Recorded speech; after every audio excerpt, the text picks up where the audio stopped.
Hi there, John. Cathy here today, and I'm coming to talk today to John Faisandier, who is an amazing guy in terms of handling people's emotions, helping people to be able to understand and handle their emotions. He's written an amazing program called Thriving Under Fire. It has a book, it has an online course, and he's done a lot of training over the last 20 years in terms of helping people manage their emotions and thrive under fire. So, John, lots of people dealing with a lot of uncertainty at the moment. So, yeah, good to be able to talk with you today. Yeah, it's lovely to be with you, Cathy, and certainly is very uncertain times. That's the certainty, is very uncertain. Yes. And a lot of business owners really are uncertain what to do. You know, what do they do with their staff? What about their customers? What about the long-term prospect for their business? All of these things cause a huge amount of uncertainty. Yeah, you're absolutely right. Yeah, and it puts them under, you know, it feels as if they're under attack just by circumstance. And I think it's that you know, we could talk a bit about today. Absolutely. And because that's exactly right. I know when I did your program and when I've taught you with you in Bangladesh, we're always talking about managing the people, you know, managing ourselves, and when we're dealing with the people around us that are those difficult customers, those difficult times. But this is time where we actually need to deal with ourselves and be able to handle ourselves, because there's so much going on around us that that being able to handle ourselves and use those exact same skills will help us be able to get through this. So yes, absolutely. And I mean, and this is such a key thing about a leader, and it's one of the things that you teach a lot, is for the leader to understand themselves and to be able to manage themselves first before they manage people and other circumstances. And that's absolutely right. And this is the time when actually leaders need to be able to stand up and be able to lead themselves. So key point there. Yes. And it's one thing to say, well, this is what you ought to do, you know, and you need to lead. It's another thing really, is like, how exactly do I do that? You know, would be one of the things that a leader might ask. You know, you tell me I should stand up and do this, but I don't seem to be able to. I feel overwhelmed by the, you know, like what is happening? The whole world is in lockdown. You know, so many things are just going wrong or going differently, and that's so right. that's the little piece that I focus on to help people really get a handle on that. That's so important, isn't it? Because there's no real sort of magic fairy dust that, oh, you sprinkle this on you and you can be a leader now. It doesn't really work like that. We need to be able to learn the strategies, don't we? And then put them into practice every single day. There'll be times that we forget, there'll be times that we lose it, but it's about keeping on practicing, and it gets easier and easier and easier, doesn't it? Well, it does actually. Research I've done, part of my program, is people do this more once they've learned it, because they get positive results. Yes. So learning Yes. gets reinforced, Yes. you know, naturally, and so they Yes. do it. And there's a sense. I mean, there's a number of things to do, but at one level, there's a very simple thing, and this is what I can share with you today, is how do you calm yourself down? Because the phrase, you know, keep calm and carry on, you know, that's all very well for a stiff upper lip British when they're getting bombed, but what does it mean today? So you're absolutely right. One of the things with that, John, is it a really good idea to be able to understand why, what's happening when we're in that state where we get told to keep calm. There's something going on in our brains in that point, isn't there? That's right. People want to say, why can't I? I want to, but I can't. And the first thing to remember, it's not a moral fault that you can't. You know, you might say, oh, I'm over emotional, there's something terribly wrong with me. But in fact, there's a very strong physiological basis for why it's difficult to thrive under fire, to manage in these difficult situations. And the good news is when you understand something of this physiology, there are some steps that you can take to actually change it. And particularly the physiology of the brain. So what's going on in your brain. And I could perhaps share just a few little points about that now, if you like. That would be wonderful. Thanks, John. You've got some slides of that, haven't you? I do. I just need to be able to find them, of course.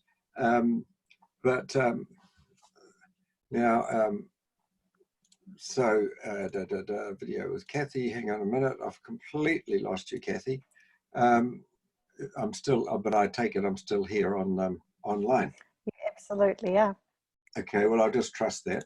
But let me, the only unfortunate bit is I don't know where, how to get back onto this, where I can see the screen that we're using.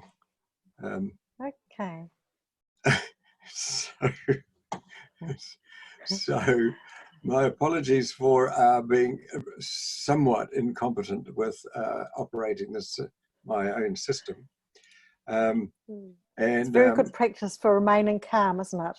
Well, it is, you know, and well, one of the other, I mean, part of this really is that we're all needing to learn the new, you know, basically a whole lot of new skills to get us going with this.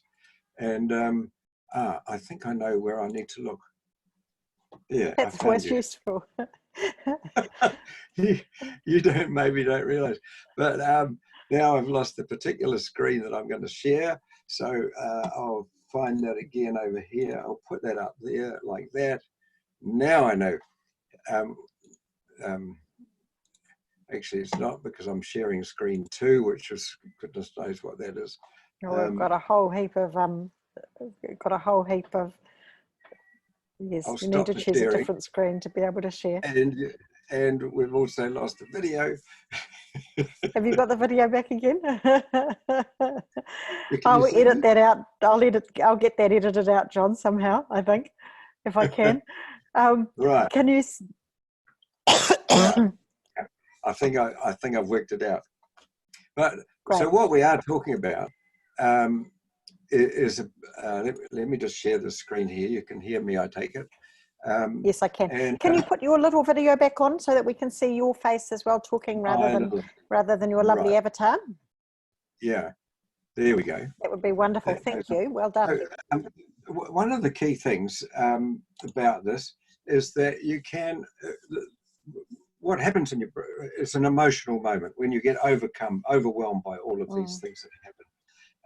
Learning this, one of the reasons why you don't know it already is because most people have done their learning through traditional ways, and actually you can't learn this stuff using an academic model. And Daniel Goleman wrote the book Emotional Intelligence way back in the 90s. Said this, and it's still true today. You know, there's the old way of learning, but we need a totally new way, and this is what you and I are interested in doing. Now, that's exactly right. A lot of this is about understanding the brain, very simply, there are inside of our one brain that we've got, there are really brains that we can identify, and the first is the reptilian brain. This is the oldest part, keeps our body going. This is from where adrenaline gets regulated from here. Second, in evolutionary terms, is the mammalian brain, and that has also been called the emotional brain. It's where everything that's ever happened was remembered. Very key point in there is the amygdala, and we'll come back and I'll talk about that. But the third brain, if you like, that has developed and evolved with us is the cerebral cortex, or called the neocortex. This is the sort of, in human beings, this is the biggest part of the brain, and well, human beings have the largest neocortex of all creatures. Now, we're And particularly it's really interested in this. interesting seeing, Yep. it's really interesting seeing these three pictures of the brain, because as I've been talking with various leaders this week, they've been in different states as we've been talking. You know, there are some people that are like, help, I don't know what to do. And they're sort of really in that, you know, almost frozen state, isn't it? Which is back in that reptilian brain. And there's other people that are just like, they're just sort of lost, as if, you know, what do I do? It's like, Yes. yeah, and they So can't think anymore. Even as I'm describing it here, I'm losing my words. And that's exactly what they've been like as they've been talking to me. Yeah. yes. And what, in terms of running a business, we need to mostly run a business from this part of the cerebral cortex, Yeah. the thinking It's part. not a good place in the other part, is it? So what happens? What happens when you want this bit of the brain to work? You need blood going into it, and it needs to be functioning. And this is where the planning and thinking part of the brain, plus the ability to make a relationship, plus the ability to even speak. So before you were noticing you couldn't even come up with the words because the language center of your brain gets a bit deprived of blood, and it gets deprived because of a little piece in this part of the brain, the mammalian brain, called the amygdala.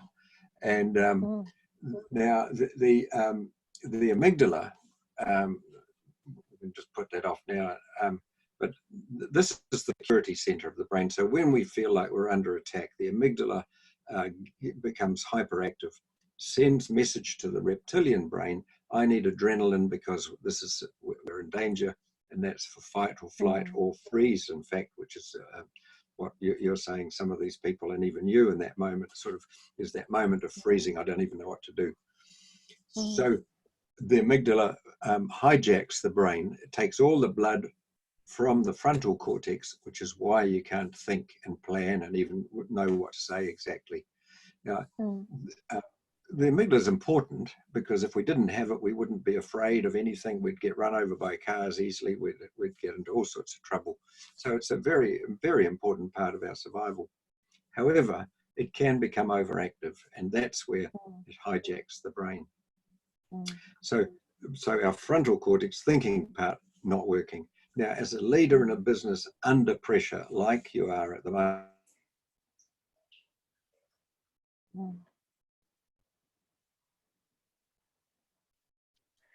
So, John, the wonders of technology. We had a little bit of a break there with the technology things, but we were just starting to talk about what leaders need to be able to do to be able to calm themselves down and be able to bring their brains back into working. So you've got 3 key steps. Well, there are 3 things to do. And the very first one actually is so simple, but that is to breathe. Now, to breathe deeply and slowly. What happens when we are under attack is that we want to breathe, we take emergency breath.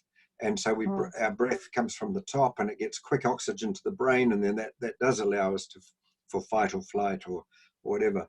But this is not an emergency. You know, this is actually a time to really stay calm. So you breathe from down in the belly. And, you know, this breathing, some people would have learned it if they've ever done yoga or Pilates or martial arts or singing or any of these things. You breathe from down here and it slows you down. It activates the whole nervous system. You know, so it works in a lot of things. Plus, it gets more oxygen to your brain, particularly that you can now use in the frontal cortex. So that's the first thing to do, is to breathe. And so I'll just do that there.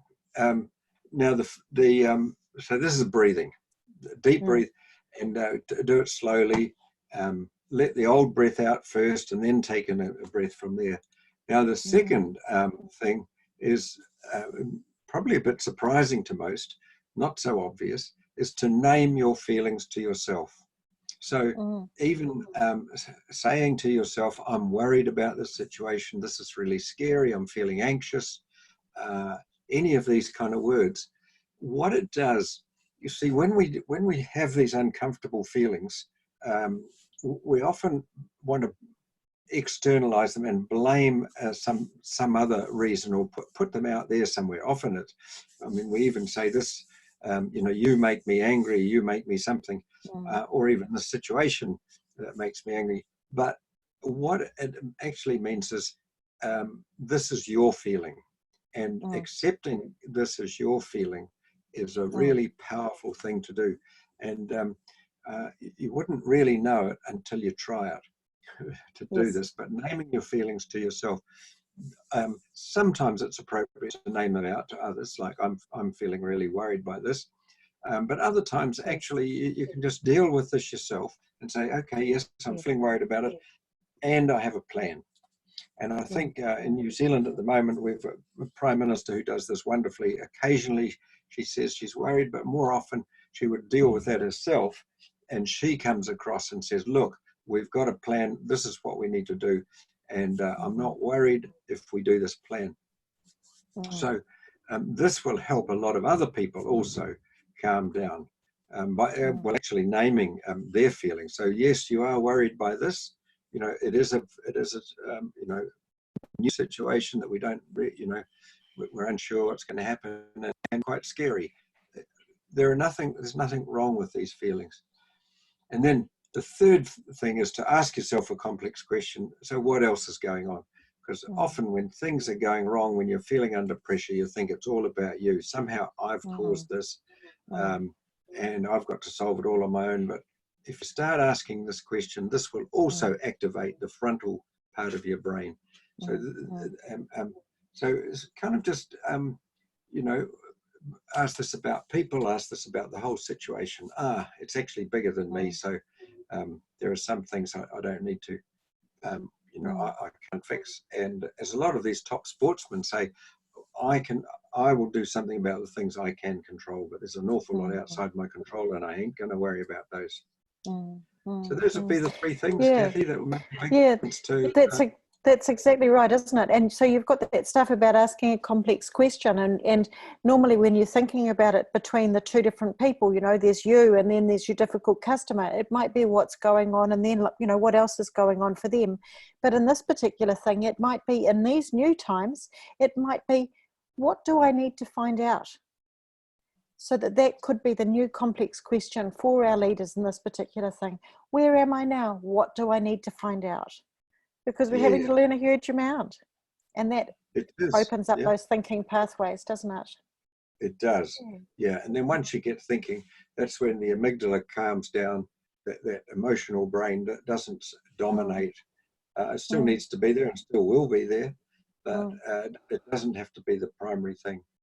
So those would be the three key things: to breathe, to name your feelings to yourself, and to kind of ask yourself that complex question, get yourself, activate that part of your brain.